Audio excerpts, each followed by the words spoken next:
In the hush of a family home that felt both anchor and cage, Mara navigated the days with a polished grace that masked the ache of desires long buried. Years of devotion to husband and child had woven a tapestry of stability, yet beneath it simmered a restlessness, a whisper of what if, tempting her toward the edge of the familiar. One fateful night had cracked the facade, leaving her to wonder if the pull of passion could coexist with the vows she cherished as the first light of morning crept into the kitchen. Act 1. Establishing the void and the impulse. The morning light filtered through the kitchen blinds in thin, reluctant slats, casting stripes across the linoleum floor. Mara stood at the counter, her hands moving on autopilot, pouring cereal into bowls, slicing an apple with mechanical precision. Noah, her eldest, perched on a stool, legs swinging, eyes fixed on the comic strip in the paper. "Mom, can I have extra milk?" Noah asked, voice bright, oblivious. Mara turned, summoning a smile that felt like lifting weights. "Of course, sweetie." She poured, the liquid splashing softly, and ruffled Noah's hair. The gesture was easy, practiced, the kind that kept the world spinning. Eli shuffled in next, tie loose, coffee mug already in hand. His ritual, not hers. He leaned against the doorframe, scrolling his phone. "Morning," he said, glancing up with that familiar half grin, the one that once made her heart skip, but now just underscored the quiet miles between them. "Morning," she echoed, stepping aside to let him claim the toaster, yielding space, as always, the seamless handover of their shared routine. She watched him butter the bread, his movements steady, untroubled. On the surface, it was perfect. The clink of spoons, the low hum of the fridge, laughter bubbling as Noah recounted a school joke. Mara's laugh joined in, light and convincing, a polite smile curving her lips like a well-rehearsed line. But inside, the emptiness stirred. It started as a faint hollow in her chest, a whisper from that night with Jonas, the reckless spark that had promised to fill her, only to leave her more barren. She reached for her own mug, the one she'd filled earlier, but barely sipped. It sat cold now, empty, save for a faint ring of residue at the bottom, staring back like an accusation. Absence, plain as the ceramic chill in her fingers. She lifted it to her lips anyway, pretending to drink, the nothing sliding down her throat. Eli caught her eye across the counter. "You okay? You seem quiet." His tone was gentle, probing just enough to notice the distance, but not enough to bridge it. "Fine," she said, smile holding firm, though the hollowness thickened, solidifying into a weight that pressed against her ribs. How long could she act this part? The devoted wife, the unflappable mom, before the mask cracked. The question hung there, unspoken, as Noah chattered on. The family photo wall in the hall looming just beyond, its frozen smiles mocking the fracture she buried deeper with every breath. The fluorescent lights hummed faintly overhead, casting long shadows across the empty conference room. The corporate dinner had wrapped hours ago. Clinking glasses, forced laughter, the obligatory toasts to quarterly successes. Mara lingered by the window, her heels clicking softly against the linoleum as she gathered her coat. Jonas was still there, stacking folders at the table, his tie askew, but stubbornly knotted, like a tether he couldn't quite loosen. "You don't have to stay," she said, her voice steady, but laced with something sharper, a pull she hadn't named until now.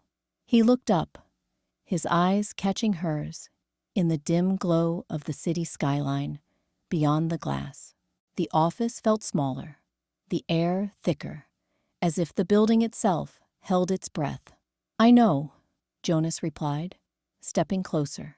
His hand brushed her arm, accidental at first, then deliberate. But tonight, it felt like we were the only ones who saw through it all. His words hung between them. Simple, unguarded. Mara's pulse quickened, a warm rush flooding her chest, chasing away the chill of the evening. She leaned in, drawn by the heat of him, the way his loneliness mirrored her own buried ache.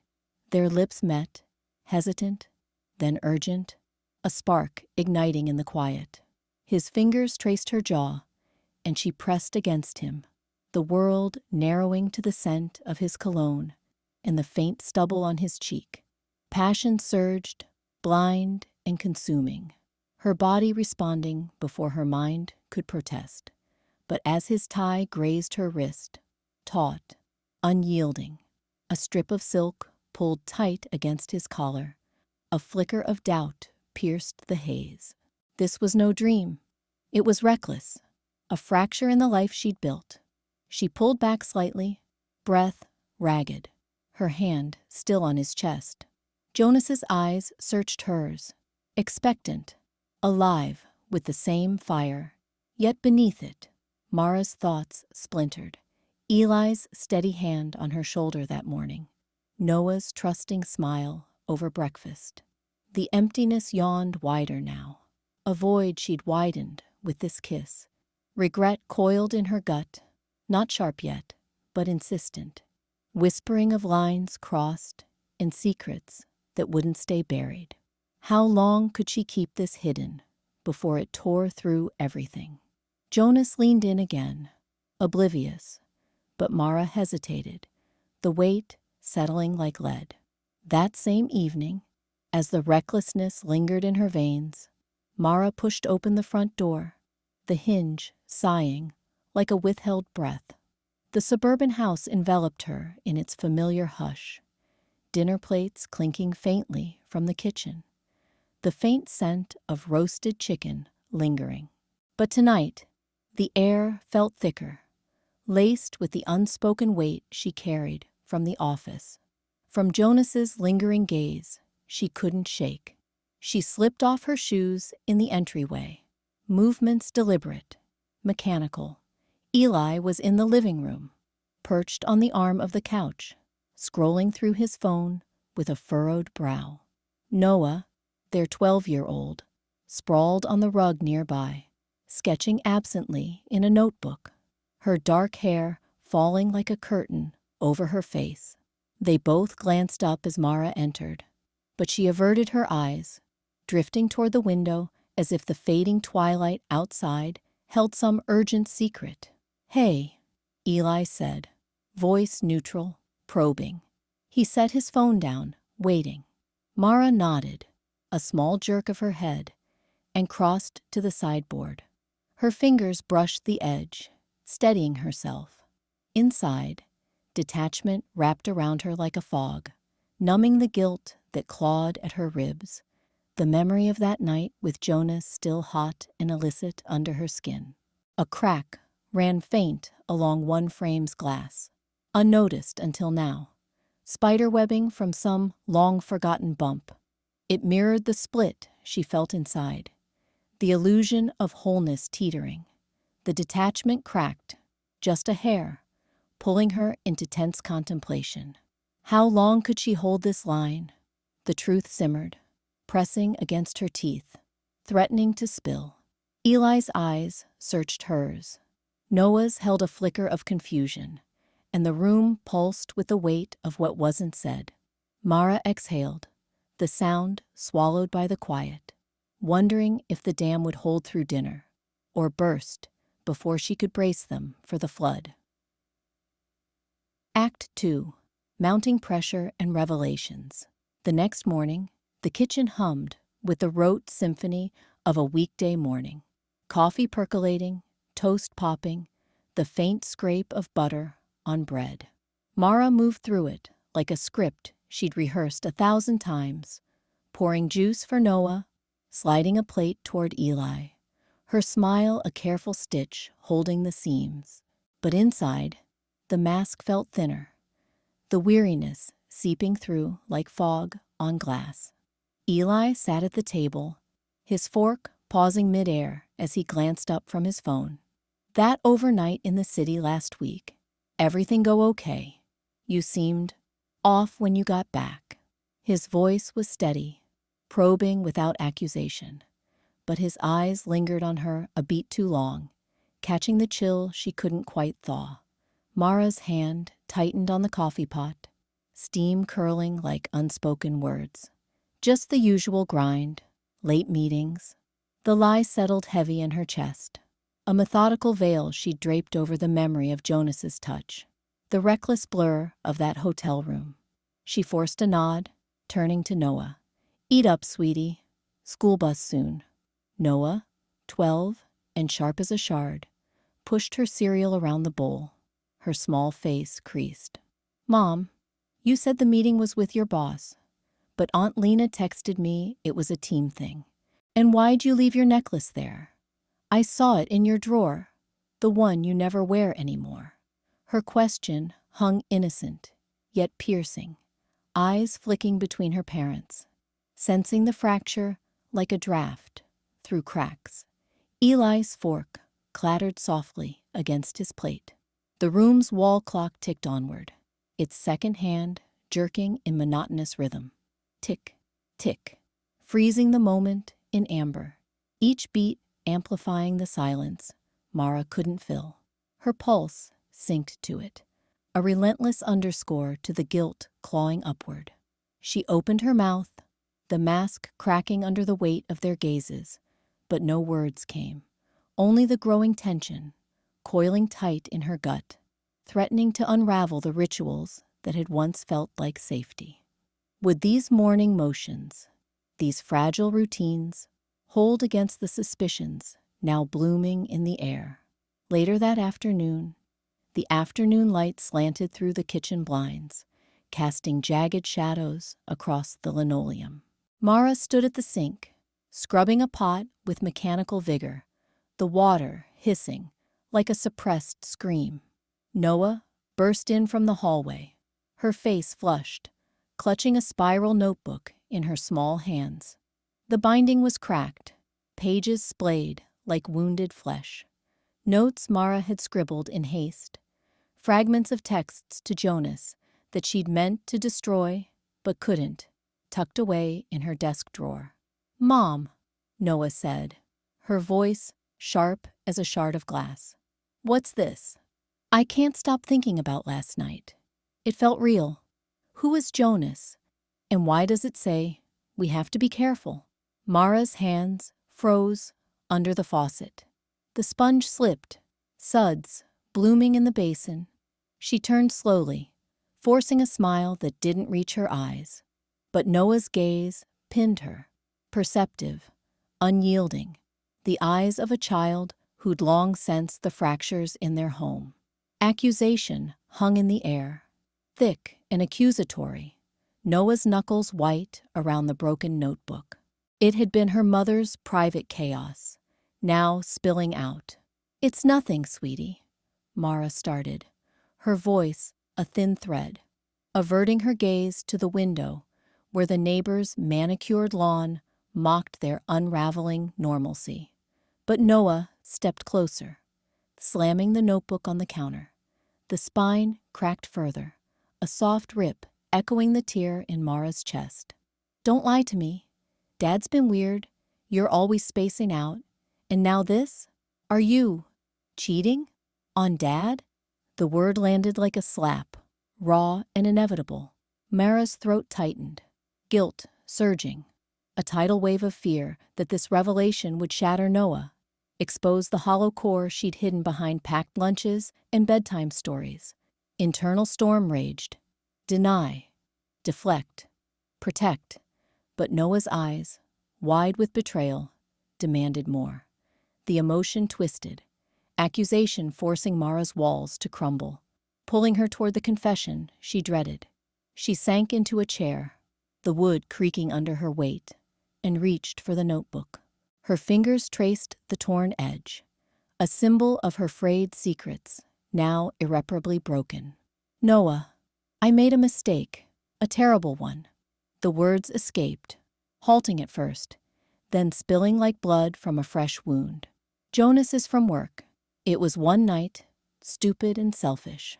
I was lonely, feeling invisible, but that doesn't excuse it. It doesn't make it right. Noah's face crumpled, tears streaking her cheeks. But she didn't look away. Why? We were fine. Or were we? The question pierced, trust teetering on the edge. The family's unspoken tensions finally voiced in this charged space. Mara's heart pounded, the weight of half-truths crushing her. Honesty clawed its way out, raw and unfiltered, but doubt lingered.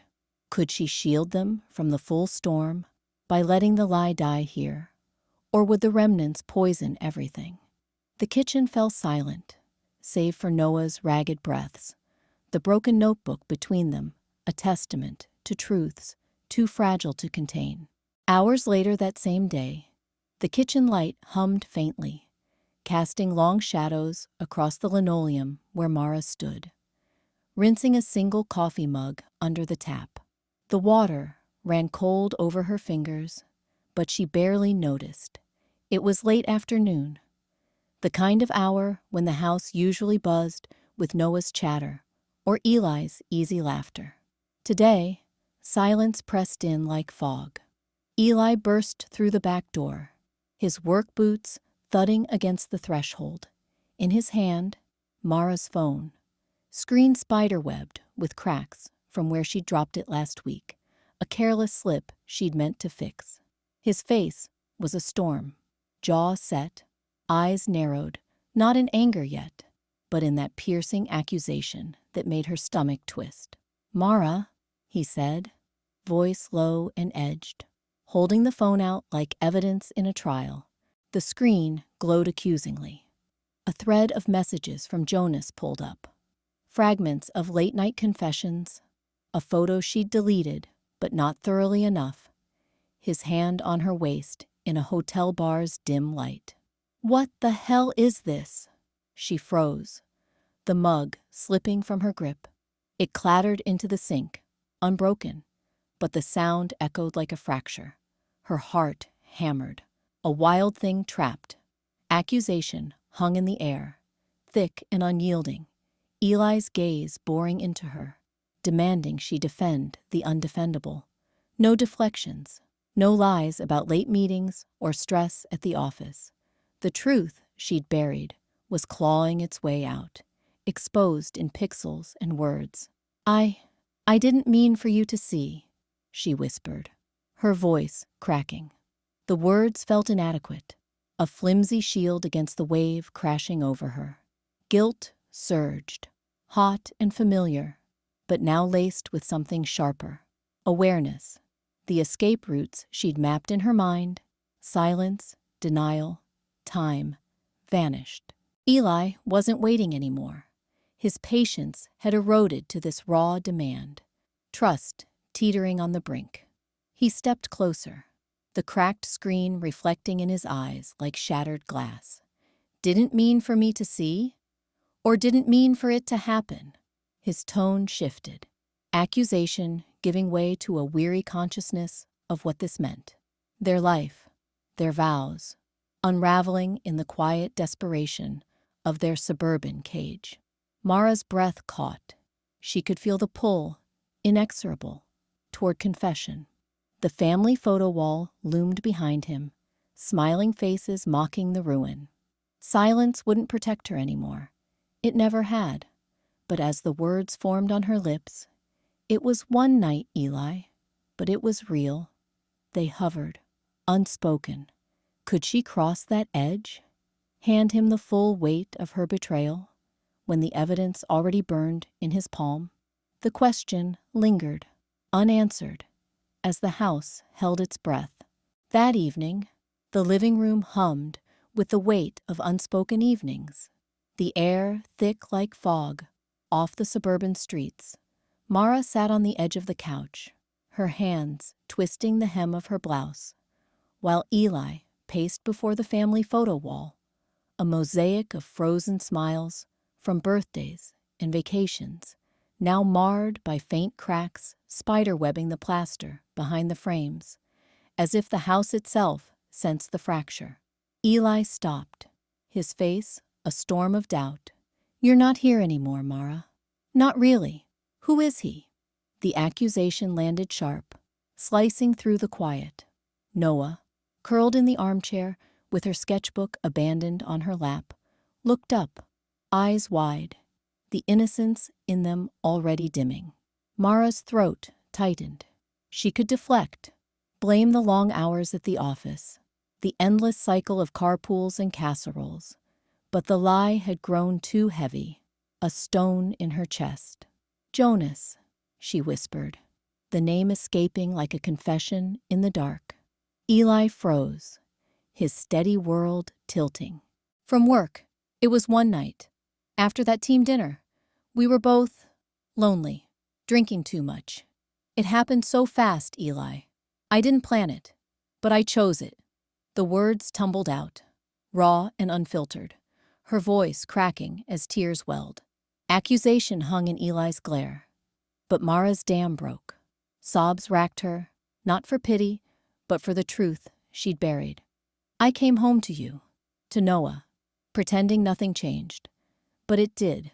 I felt alive for those hours, seen in a way I hadn't in years, and I hated myself for it. Every morning since, I've lied to your faces." She reached for Eli's hand, but he pulled back, his eyes glistening with betrayal. The man who'd built this life, now watching it splinter. Noah gasped, tears streaking her cheeks as she clutched a faded drawing from the coffee table. A crayon house with stick figure family, whole and warm. "Mom, why?" The question pierced, pulling the child into the ruins. Eli sank to the floor, head in hands, the photo wall looming behind him like a crumbling monument. The cracks seemed deeper now, mirroring the rift. Mara knelt beside him, her sobs the only sound, no excuses left. In that raw unraveling, she laid it all bare. Guilt, desire, the desperate hunger for validation that had nearly cost them everything. Would this naked honesty salvage even a sliver of faith? Or was the family forever cracked? The silence stretched, heavy with the answer none dared voice. Act 3. Confrontation, therapy, and tentative repair. Weeks later, in the midst of the fallout, the therapist's office smelled of chamomile tea and faint leather, a neutral space where the air hung heavy with unspoken fractures. Mara sat in the worn armchair, the family chair, she'd called it once, back when it cradled Sunday movie nights in their living room, before everything splintered. Now, it felt like a throne of exposure, its arms pressing into her sides as if to hold her in place. Dr. Lena, a woman with steady eyes and a notebook balanced on her knee, leaned forward. "Let's start a circle. Mara, since this is your session to lead, share what brought us here." Mara's throat tightened, anxiety coiling like a vice around her chest. Her hands twisted in her lap, knuckles white against the fabric of her skirt. Eli sat rigid beside her, his gaze fixed on the carpet, while Noah, their 14-year-old, fidgeted on the edge of the couch, eyes darting between parents, like a bird sensing storm clouds. The words clawed their way up, each one a betrayal revisited. The night with Jonas, the hotel room's dim light, the reckless surrender to feeling alive. Fear choked her, visions of Eli walking out, Noah shattering like glass, the family photo wall crumbling into irreparable shards. What if this confession was the final blow? I cheated," Mara finally whispered, the admission raw, scraping against the silence. Her voice trembled, but she forced it steady. "On Eli, with someone from work. It was one night, but it was mine to own. I've been hiding it, letting the lie fester, and it's poisoned everything." Tears pricked, hot and unbidden, but she didn't wipe them away. The anxiety surged, a wave threatening to drown her. Eli's jaw clenched. Noah drew a sharp breath, but Mara pushed through, her breath evening as resolve flickered. I promise. From now on, transparency. No more shadows. I'll be visible, even when it hurts. Dr. Lena nodded, jotting a note. That's a first step, Mara. Accountability in words, and we'll build it into actions. Eli's hand twitched toward hers, but stopped short, his eyes lifting to meet hers. Hurt, yes, but a glimmer of shared burden. Noah leaned in, voice small. Does that mean you'll tell us everything now? So we can fix it? The question hung, unanswered, in the room's thickening quiet. Promises were fragile threads. Would they weave trust or snap under the weight? Mara sank deeper into the chair, its familiar creak a small anchor, as the family's collective exhale marked the tentative shift, from dread to the barest edge of acceptance. Honesty wasn't a declaration. It was this, the raw practice of showing up. That night, after the session's weight settled, the kitchen clock ticked past midnight, its hands slicing through the dim glow of the pendant light. Mara sat at the scarred oak table, her notebook splayed open like a wound. The empty coffee mug stared back at her, its porcelain rim cool against her fingertips, once steaming with the bitter ritual that kept her going through the days. Now, just a hollow echo of mornings shared with Eli. Laughter from Noah echoing off these walls. She traced the mug's edge, feeling the absence settle deeper, a void where warmth used to pool. Her pen hovered, ink trembling at the tip. Hide it, whispered the old urge, coiling tight in her chest. One more day of smiles over breakfast, of dodging Eli's quiet questions with deflections about work deadlines or Noah's school projects. Jonas's name lingered in her mind like a bruise, the reckless night a shadow she could still bury under routine. But the lie cracked wider each time. Noah's eyes, sharp and searching after finding those notebook scraps, had peeled back the facade. If she silenced it again, the family photo wall in the hall, frozen smiles from vacations past, would shatter, not from truth, but from the rot of unspoken rot. Weariness dragged at her shoulders, eyelids heavy from the therapy sessions, the endless replay of her confession. How long could she carry this alone? The pen pressed down, words spilling in jagged script. Today, I tell one truth. Tomorrow, another. No more half-lights. Her hand shook, but she wrote on. About the guilt that woke her at dawn. The hunger for Eli's touch, now laced with fear he'd pull away forever. Discipline edged in, sharpening the blur of exhaustion into something firmer. This was the choice. Swallow the words and watch everything dissolve, or speak them, raw and daily, rebuilding from the shards. She glanced at the mug again, empty as the space between her and the life she'd nearly lost. Closing the notebook, Mara stood, the chair scraping like a vow. Tomorrow's conversation waited. Eli's furrowed brow over coffee, Noah's tentative trust. One day at a time, until the ache of honesty dulled. But how many, until it stopped feeling like carving out her own heart? In the days that followed, as the promises took tentative root, the kitchen light hung low, casting soft shadows over the scarred oak table where the family gathered once more. Mara sat rigid, her fingers tracing the rim of an empty coffee mug, its porcelain cool against her skin. Eli was beside her, his broad shoulders hunched slightly, eyes fixed on the plate of untouched sandwiches. Noah, their 12-year-old, fidgeted across from them, her small hands twisting a napkin into knots. The air felt thick, like the pause before a storm breaks. Not violent, but inevitable. Noah cleared her throat, the sound sharp in the quiet. I keep thinking about what happens next, she said, her voice trembling at the edges. Like, what if you two just stop trying? What if we end up like those kids at school, with houses that aren't really homes anymore? Her eyes darted to the fridge, where her old drawing clung, a crayon house with a slanted roof, now marred by fresh cracks she'd added last week, jagged lines splitting the walls like veins.